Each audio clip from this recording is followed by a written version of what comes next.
Bonjour à tous, on va se pencher aujourd'hui sur le tout dernier rapport de The Blockchain for Good.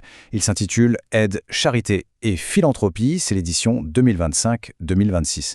C'est une analyse vraiment passionnante et l'idée ici c'est d'en faire une synthèse claire et concise. Alors, ce qu'on va faire ensemble, c'est explorer comment les cryptoactifs sont en train de redéfinir complètement les codes de la philanthropie. On va vraiment regarder l'impact de ces technologies sur toute la chaîne de solidarité, depuis la personne qui donne jusqu'à celle qui reçoit l'aide à la fin. Pour structurer tout ça, on va procéder en deux grandes parties. D'abord, on va s'attaquer au pourquoi. Qu'est-ce qui motive ce grand changement, aussi bien pour les donateurs, les ONG que les bénéficiaires?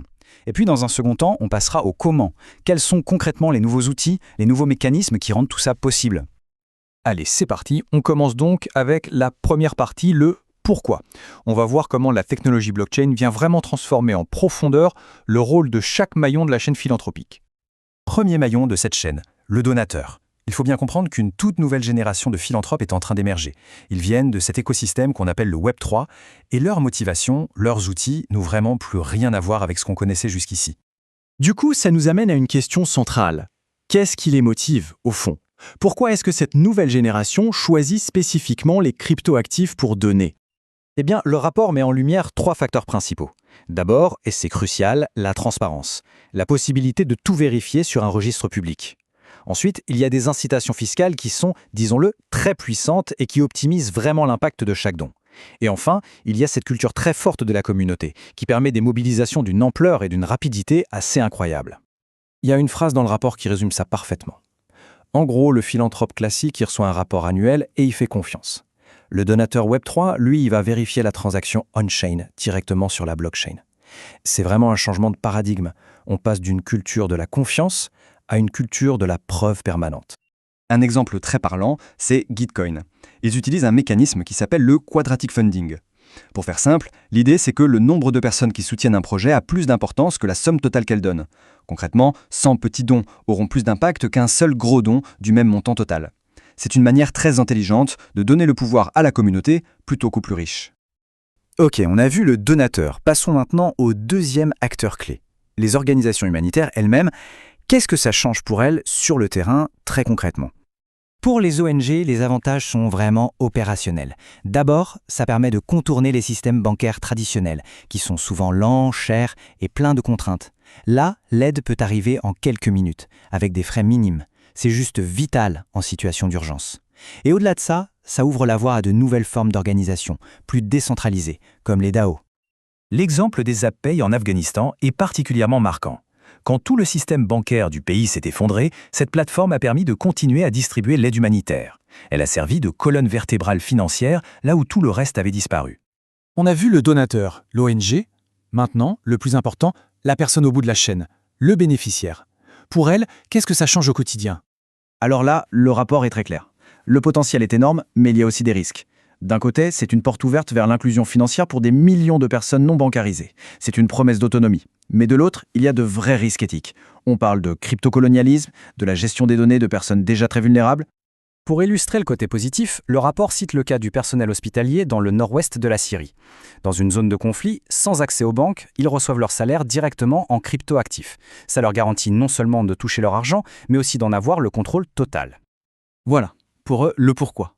On a posé le contexte. Maintenant, passons à la deuxième partie, le comment. Quels sont les outils, les mécanismes qui sont derrière cette transformation? Et le premier point ici, c'est que la manière même de donner est en train de changer. Ce n'est plus juste un simple transfert d'argent. On voit émerger des formes de philanthropie complètement nouvelles. Le rapport distingue en gros deux modèles. Il y a la philanthropie directe, ça c'est le don classique, mais le plus novateur, c'est la philanthropie indirecte. L'idée est géniale, le donateur ne donne pas son capital, il le place et ce sont les intérêts, le rendement généré qui sont automatiquement versés à l'association. Le capital de départ reste intact, ça crée une source de revenus perpétuelle pour l'ONG. Pour la philanthropie directe, l'exemple de la Human Rights Foundation est parfait. Ils acceptent des dons en Bitcoin. Et pour une organisation comme la leur, qui travaille souvent dans des contextes politiques tendus, c'est une question de survie. Un don en Bitcoin est incensurable, il ne peut pas être bloqué.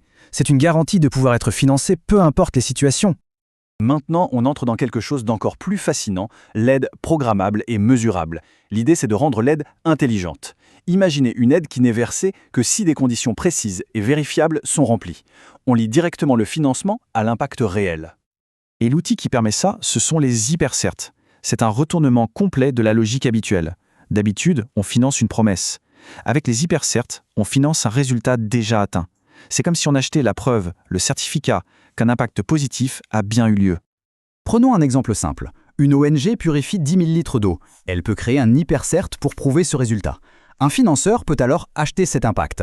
Son argent ne finance pas la promesse de purifier l'eau, il récompense le fait que l'eau a déjà été purifiée. C'est une garantie absolue que les fonds sont bien alloués. Et pour finir, il ne faut pas voir cette révolution comme purement financière. C'est aussi une nouvelle façon de créer de l'engagement, de mobiliser les gens autour d'une cause. On voit apparaître plein de modèles super interactifs. Les NFT qui deviennent des preuves de dons, ou même des droits de vote. Des modèles de play to give, où on joue à un jeu vidéo et ça génère des dons. Ou encore des communautés de trading qui se mobilisent en quelques heures pour des urgences humanitaires. L'exemple le plus connu, c'est sans doute la communauté du jeu Axie Infinity.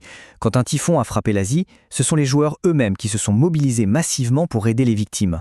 Ça montre bien comment une communauté de gamers peut devenir une véritable force d'action humanitaire. Et tout ça, ce n'est pas juste une petite niche. Le rapport avance un chiffre assez vertigineux. Le marché de la crypto-philanthropie pourrait atteindre 90 milliards de dollars d'ici 2035. On parle donc d'un changement d'échelle majeur. Alors pour conclure, la vraie question que pose le rapport est plus profonde que la technologie elle-même. C'est de savoir si on peut enfin réussir à aligner les incitations économiques avec l'impact social. Est-ce que la technologie peut nous aider à construire un système où faire le bien est aussi la chose la plus efficace et la plus transparente à faire ? Au fond, la révolution n'est peut-être pas que dans les outils, mais bien dans notre façon de concevoir la solidarité.